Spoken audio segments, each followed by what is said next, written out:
ഇന്ന് 2 ജർമ്മൻ സിനിമയാണ്.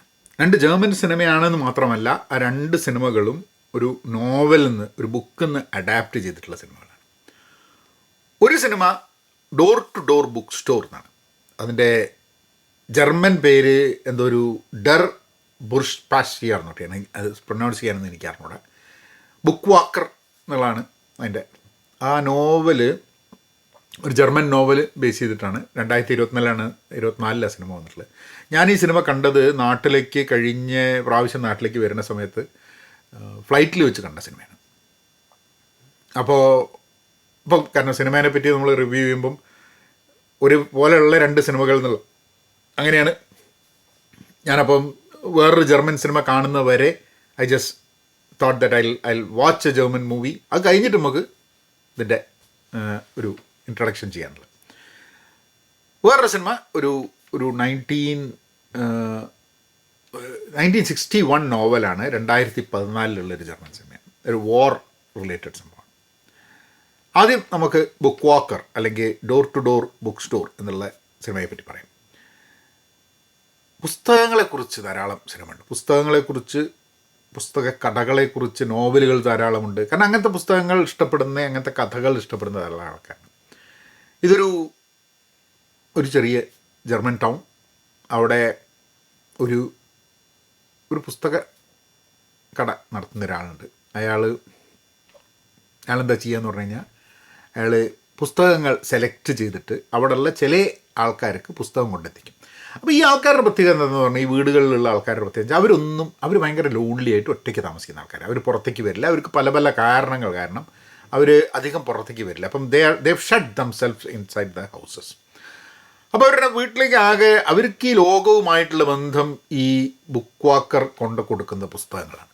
അപ്പം അങ്ങനെ ഇയാൾ പുസ്തകങ്ങൾ കൊണ്ട് കൊടുക്കും. ആ പുസ്തകങ്ങളിലൂടെ ലോകത്തെ കാണുകയും മനസ്സിലാക്കുകയും ചെയ്യുന്ന ഒരു പറ്റം ആളുകൾ ആ ടൗണിലുണ്ട്. It's a very very empathetic, very beautiful, very considerate ആയിട്ടുള്ള ഒരു സിനിമയും കൂടെയാണ്. അപ്പോൾ ഇയാളിങ്ങനെ നടന്ന് പുസ്തകം കൊടുത്തുകൊണ്ടിരിക്കുമ്പോൾ ഒരു കുട്ടി ഇയാളുടെ കൂടെ ജോയിൻ ചെയ്യും. പെൺകുട്ടിക്ക് പുസ്തകം വായിക്കാൻ ഇഷ്ടമാണ്. പെൺകുട്ടിക്ക് ഇയാളുടെ കൂടെ പോകും. അങ്ങനെ ഇയാൾ ആദ്യമൊക്കെ കുട്ടീനെ ഒഴിവാക്കാനൊക്കെ നോക്കും. അതൊന്നും കുട്ടിയൊന്നും സമ്മതിക്കില്ല. കുട്ടി പിന്നാലെ തന്നെ കൂടും. അങ്ങനെ ഈ കുട്ടി ഇയാളുടെ കൂടെ, ബുക്ക് വാക്കറിൻ്റെ കൂടെ പുസ്തകം കൊടുക്കാൻ വേണ്ടി വരും. അപ്പോൾ ഇയാൾ കുറേ പുസ്തകങ്ങൾ സെലക്ട് ചെയ്തിട്ടുണ്ട്. ഈ വീടിന് ഈ പുസ്തകമായിരിക്കും, ഈ വീടിന് ആ പുസ്തകമായിരിക്കും, ഇയാൾ എങ്ങനെയാണെങ്കിൽ ഇയാൾ വായിച്ചതാണെന്നൊക്കെ പറഞ്ഞ് ഇയാൾ ക്യൂറേറ്റ് ചെയ്തിട്ടാണ് കൊണ്ടുപോവുക ബാക്ക് പാക്കിൽ പുസ്തകം വെച്ചിട്ട്. അപ്പോൾ ഈ കുട്ടി എന്ത് ചെയ്യുന്ന കലകൊലപ്പെടുത്തും. അതായത് കുട്ടി പുതിയ ചില സാധനങ്ങൾ ഇൻട്രൊഡ്യൂസ് ചെയ്യാൻ തുടങ്ങും, പുതിയ ചില ഐഡിയാസ് ഇൻട്രൊഡ്യൂസ് ചെയ്യാൻ തുടങ്ങും, പുതിയ ചില പുസ്തകങ്ങൾ കൊണ്ട് കൊടുക്കും. അപ്പോൾ ആദ്യമൊക്കെ ഇയാൾക്ക് ചെറിയൊരു വിഷമം ഉണ്ടാവും അതിന്. കാരണം എന്താണെന്ന് പറഞ്ഞാൽ ഇയാളിത് ഭയങ്കര സീരിയസ് ആയി ചെയ്യുകയാണ്. കുട്ടി വന്നിട്ട് ആകെപ്പാട് ഒരു കുട്ടിക്കളി കളിക്കുകയാണ്. And then they kind of bond. പിന്നെ ഉണ്ടാവുന്ന ചില പ്രശ്നങ്ങൾ അങ്ങനെയൊക്കെ ആയിട്ട് പോകുന്ന അത് ക്ലോസ് ചെയ്യാൻ പോവുകയാണ് ബുക്ക് ഷോപ്പ്. അതിൻ്റെ ചില കാര്യങ്ങൾ, അങ്ങനെയുള്ള കുറേ സംഭവങ്ങളായിട്ട് ഒക്കെ അതിൻ്റെ പോവുകയാണ് കഥ. ആ സിനിമ കാണുമ്പോൾ തന്നെ നമുക്ക് മനസ്സിലാക്കാം ഇത് പൊട്ടൻഷ്യലി ഒരു നോവലിൽ നിന്നും വന്നതാവാൻ സാധ്യതയുണ്ടെന്നുള്ളത്. കാരണം there is more to that movie than what can be shown in the screen എന്നുള്ളത് കാണുമ്പോൾ നമുക്ക് തോന്നും. അടുത്ത സിനിമ ഫിനിക്സ് എന്ന് പറഞ്ഞ സിനിമയാണ്. ജർമ്മൻ സിനിമയാണ്. ഞാൻ പറഞ്ഞ മാതിരി 2014 2061 ഇറങ്ങിയൊരു പുസ്തകമാണ്. പുസ്തകത്തിൻ്റെ പേര് the return from the Ashes എന്നാണ് ആ പുസ്തകത്തിൻ്റെ പേര്. അതൊരു ഫ്രഞ്ച് നോവലിസ്റ്റിൻ്റെ പുസ്തകമാണ്. പിന്നെ ജർമ്മൻ സിനിമയാണ് ഫിനിക്സ്. ഫിനിക്സ് എന്ന് പറഞ്ഞു കഴിഞ്ഞാൽ ഞങ്ങൾക്കറിയാം, ഫിനിക്സ് പക്ഷീനെ പറ്റി കേട്ടിട്ടുണ്ട്. അതായത് തീയിൽ നിന്നും വീണ്ടും ഉയർത്തെഴുന്നേറ്റ് വരുന്ന സിംബോളിക്കലായിട്ടുള്ള സംഭവമാണ് ഫിനിക്സ്. അപ്പോൾ 2ാം ലോക മഹായുദ്ധം കഴിഞ്ഞിരിക്കുകയാണ്. ജർമ്മനി തോറ്റു. അതിൽ ഒരു പാട്ടുകാരിയുണ്ട്. ആ പാട്ടുകാരിയുടെ മുഖം കംപ്ലീറ്റ് ഡിസ്ഫിഗേർഡ് ആയിട്ടുണ്ട്. അപ്പോൾ ഡോക്ടർ വരും, പുതിയൊരു മുഖം തരാം, എന്നിട്ട് നമുക്ക് ഇസ്രായേലിലേക്ക് പോകാമെന്നാണ് ഇവരുടെ സുഹൃത്ത്.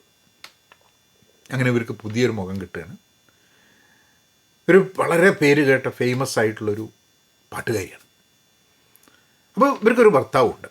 അപ്പോൾ ഒരു ഭർത്താവിനെ കണ്ടെത്തണം എന്ന് അവർക്ക് തോന്നുന്നുണ്ട്. പക്ഷേ ഇവരെ ഫ്രണ്ട് പറയും ഭർത്താവ് ഇതാണ്, ഇപ്പോൾ ഭർത്താവ് നിങ്ങളെ നോക്കുന്നില്ല, നിങ്ങൾ മരിച്ചു എന്നുള്ളത് അറിഞ്ഞിട്ട് നിങ്ങളുടെ പണം തട്ടാൻ വേണ്ടിയിട്ട് നോക്കുകയാണെന്നുള്ളത്. ആൻഡ് അയാളൊരു ജർമ്മനാണ്, ഇവർ ജൂ ആണ്. അപ്പോൾ ഇതിൽ കുറേ അണ്ടർലൈൻ സാധനമുണ്ട്. ഇയാൾ ഇവരെ ഒറ്റ കൊടുത്താണോ അല്ലയോ എന്തായതെന്നുള്ളത്. പക്ഷേ ഇവർ മരിച്ചു എന്നുള്ളത് വെച്ചിട്ട് ഇവർക്ക് കുറേ സ്വത്തുണ്ട്, ആ സ്വത്ത് കൈക്കലാക്കാൻ വേണ്ടിയിട്ടുള്ള ശ്രമമാണ് ഇയാൾ നടത്തുന്നത്. അതായത് ഇവർ മരിച്ചു എന്നുള്ളത് ഉറപ്പ് വരുത്തി കഴിഞ്ഞിട്ടുണ്ടെങ്കിൽ സ്വത്ത് സ്വാഭാവികമായിട്ടും ഭർത്താവിൻ്റെ അടുത്ത് കിട്ടും. ആ ഭർത്താവിനെ ഒരു പിയാനിസ്റ്റാണ്. ഭർത്താവിനെ ഇവർ ഒരു വഴിയിൽ വെച്ച് കാണുന്നു. കണ്ടു കഴിഞ്ഞിട്ട് അപ്പോൾ ഭർത്താവ് ഇവളെ കണ്ട് തിരിച്ചറിയുന്നില്ല. ഭർത്താവ് പറയും, നിങ്ങളെ വെച്ചിട്ട് എൻ്റെ ഭാര്യയാണ് എന്ന് പറഞ്ഞിട്ട് നിങ്ങൾ തിരിച്ചു വന്നു മരിച്ചിട്ടില്ല എന്ന് പറഞ്ഞിട്ട് നിങ്ങളെ എഴുതിയെടുക്കുക, നിങ്ങളുടെ സ്വത്ത് നിങ്ങൾക്ക് കിട്ടും, നിങ്ങൾ എൻ്റെ ഭാര്യ. അപ്പോൾ സ്വന്തം ഭാര്യയാണ്, പക്ഷെ എന്താ വെച്ചാൽ ഈ ഫേസ് മാറ്റിയോണ്ട് സ്വന്തം ഭാര്യയാണെന്നുള്ളത് ഇയാൾക്ക് അറിഞ്ഞൂടാ. അങ്ങനെ ഇവരൊരു സ്കീം പ്ലാൻ ചെയ്യണം. അപ്പോൾ ഇയാൾ പറയുന്നതനുസരിച്ച് ഇവളിങ്ങനെ ഒക്കെ വിഷമമുണ്ട്. കാരണം എന്താണെന്ന് പറഞ്ഞു കഴിഞ്ഞാൽ ഇവക്കായിട്ട് തുറന്ന് പറയുന്നില്ല ഇവള് ഭാര്യയാണെന്നുള്ളത്. കാരണം അയാൾ പറ്റിച്ചിട്ടുണ്ടോ, അയാളാണോ ഒറ്റ കൊടുത്തത് ഇവളെ വാറിൻ്റെ മുമ്പേ എന്നുള്ളതൊന്നും ഇവർക്ക് അറിഞ്ഞുകൂടാ. So she's just keeping us. അങ്ങനെ പോകുന്ന I won't get into the story much. കാരണം ഇതൊരു തുടക്കത്തിൽ തന്നെ വരുന്ന സീനുകളാണ് ഈ സംഭവങ്ങളൊക്കെ. I think you will come to know about in the first 10-15 minutes. അത് കഴിഞ്ഞിട്ട് ഇതെങ്ങനെ മുന്നോട്ട് പോകുന്നു എന്നുള്ളതാണ്.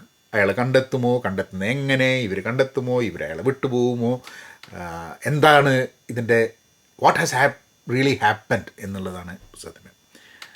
I really liked. It's not a very fast movie, it's rather slow. Probably ഒരു കാലഘട്ടത്തിൻ്റെ ഒരു ഇതായിരിക്കാൻ മതി. കാരണം രണ്ടാം ലോക മഹായുദ്ധം കഴിഞ്ഞിട്ട് കംപ്ലീറ്റ് പൊട്ടിപ്പൊളിഞ്ഞ് പാളീസായി കിടക്കുന്ന ജർമ്മനിയാണ്. അവിടുന്ന് രക്ഷപ്പെടുത്തിയ ജൂതന്മാർ കുറേ പേര് ഇസ്രായേലിലേക്ക് പോയി, കുറേ പേര് വേറെ സ്ഥലത്തേക്ക് പോയി. അപ്പോൾ ഒരു പുറത്തേക്ക് വരുമ്പോൾ തന്നെ അവരുടെ കുടുംബങ്ങൾ ആരൊക്കെയാണ് സർവൈവ് ചെയ്തിട്ടുള്ളതെന്ന് അറിയില്ല. അങ്ങനെയുള്ളൊരു കാലത്ത് കൂടിയാണ് ഈ സാധനം പോകുന്നത്. സോ ഐ തിങ്ക് ഞാൻ അത് കണ്ട സിനിമ ഒന്ന് ഞാൻ പറഞ്ഞു, ബുക്ക് വാക്കർ അല്ലെങ്കിൽ door to door bookstore കണ്ടത് തിയേറ്ററിലല്ല, ഫ്ലൈറ്റിൽ വെച്ചിട്ടാണ്.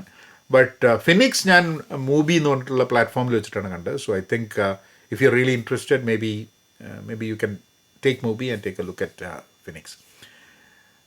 ഇനിയും വരാം.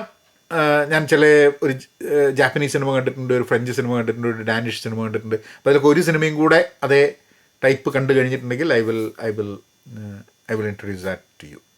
അപ്പം എങ്ങനെയാക്കാം.